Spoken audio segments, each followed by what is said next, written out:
Rocky Gerung, saya tantang kau berdebat hukum ya, bukan berdebat filsafat Kopingho ya. Kelemahan kau yang utama karena kau mencampuri yang bukan bidangmu. Kau hanya tahu ilmu filsafat, ya. Kau mencampuri yang bukan bidangmu, Rocky Gerung. Ini bukan bidang kamu.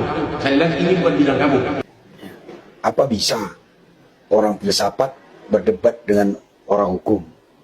Saya akan mencoba dengan bahasa yang sangat sederhana saja. Oke? Hukum itu ibarat bola bulat, ya kan? Lapisan paling luar dia itu adalah hukum positif, ya. Hukum yang tertulis, peraturan-peraturan, undang-undang, ya.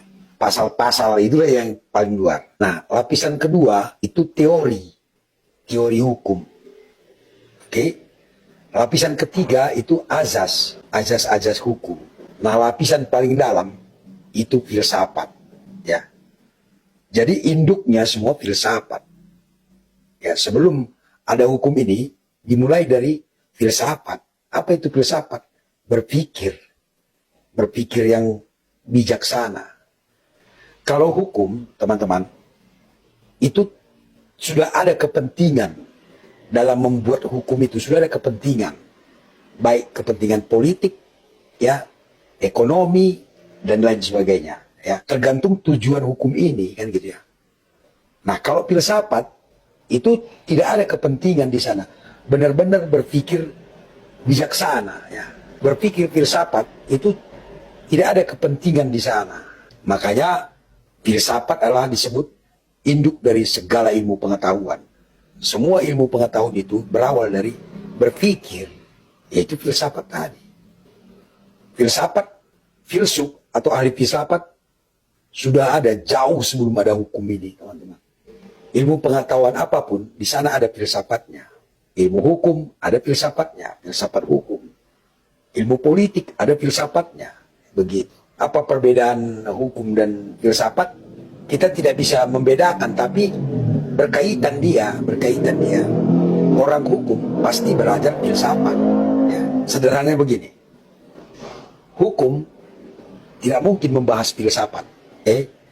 Tapi filsafat bisa membahas hukum. Ya. Menilai hukum itu bisa dengan cara berpikir seperti filsuf. Ya. Menilai hukum melalui filsafat. Tapi filsafat tidak bisa dinilai oleh hukum. Ya. Begitu juga ekonomi. Ekonomi ini bisa dinilai melalui filsafat. Tapi filsafat tidak bisa diukur melalui ekonomi. Tadi saya jelaskan lagi bahwa filsafat adalah induk segala ilmu pengetahuan. Hukum adalah ilmu pengetahuan. Ya kan? Bagaimana kalau berdebat antara filsuf dengan ahli hukum? Ahli hukum tidak mungkin dia menilai filsafat. Tapi ahli filsafat bisa menilai hukum.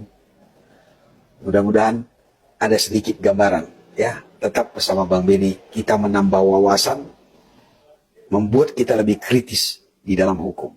Salam buat saudara-saudaraku, mulai dari Sabang sampai Merauke, dari Aceh sampai Papua. Ya, kalau kita berpikir filsafat, maka dari Aceh sampai Papua bisa menjadi sederajat. Ya, itu dia.